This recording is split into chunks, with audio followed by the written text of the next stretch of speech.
Hey guys, this is the second version of a maple evaporator that I made from using half of a 275-gallon heating oil tank. So if you can get your hands on a heating oil tank, you can make two of these out of it. This tank's super old, which is actually great because it's really heavy gauge steel. It's actually 14 gauge steel.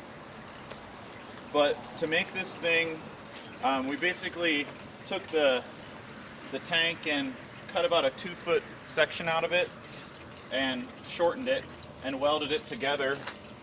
I've done some things to improve efficiency on it. So of that 2-foot section that we cut out, you can kind of see some weld marks here, but I've welded a baffle in here to kind of encourage the hot flames and just heat to kind of come up and right underneath the pans before it goes out. These are just full-size steamer tray pans. They're about $25 each. I'll put a link to these in the description in case you want to build a similar evaporator to this one. I got some 1.5-inch weldable steel angle from Lowe's and basically just welded up a frame so that each of these pans can kind of go down into the frame perfectly without any leaks or anything like that. In the end of it here, I've basically made 3 different vents, which seems to be pretty good. I put a 3.5-inch hole with a hole saw. This one I can open and close. 2 fully open 2-inch vents.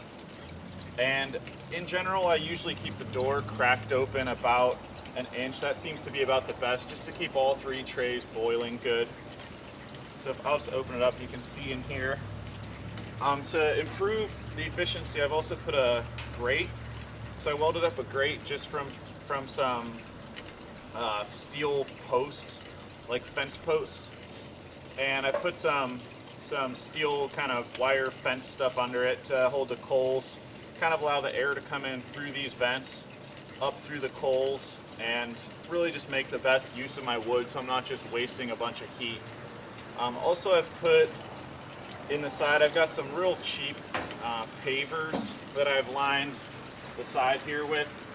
And ideally you'd want to use fire brick, but in the case of this is like an ultra budget evaporator, so I just use pavers. They'll probably crack after so many burns, but at $1 a piece, I'm just really not too worried about it.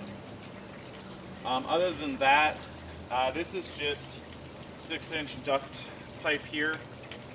So I got an end piece, an elbow, and a 6-foot piece, which seems to work as a really good chimney. It pulls a really strong draft. I put this as high as possible just to encourage that hot air to be as close as possible to the pans. And when I use this thing, usually I'll put the first sap in here. So this is kind of like my warming tray. Even though it is already at a boil, then I go, stage 2, stage 3, and this is where I finish at. These 2 pans really roar. They keep a lot of heat. This one boils pretty good, but not quite as good as these first 2. On the bottom, I just have some legs that came from a barrel stove kit. But, I use those because I had those. If I didn't have those, I would have just welded some steel metal pipe to it or something as legs. For the door too, nothing fancy. I just got some hinges and put a hinge here. This is like fully done on a budget. The one thing that is really cool about this particular design versus the evaporator we made from the other half of this tank is this here. So we cut a straight line down here on both sides and then ran a clamp, pulled this together, and then welded it. So now it's kind of this teardrop shape. Just happens to, we happen to bring it in just far enough to perfectly fit these pans. It kind of makes the thing look a little bit cooler. This really just worked out really great. And the one question you're probably all wondering is, how much sap can I boil with this thing? Well, if it's really roaring, I can get about 7 or 8 gallons out of it. It takes probably a good hour just to get the fire heated up enough to do something like that.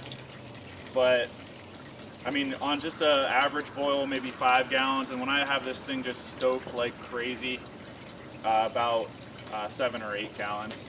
And I've also found to really increase efficiency, it does need a little bit more air than my vents provide. So I keep this door just cracked open. There's kind of a sweet spot, so just open enough that I can see it sucking the air in and no smoke going out, and I can also see it sucking from my my draft, my little vent holes here. But all said and done, this is a great little project. If you have a buddy who's into maple syrup, you could both split on a tank. You can get these for about $75 or $100, and from one single tank you can make 2 of these evaporators. And compared to the price of a commercial one, it's like, you know, you're looking at about $100 or so to make something like this. So if you like this, check out some of my other maple related videos, and if you want to support my channel, just hit the little subscribe button. And if you have any suggestions for improvement, I'm gonna be more than happy to hear what you guys have to say if you have some more experience with maple syrup than me. So post that in the comments. Thanks a lot for watching.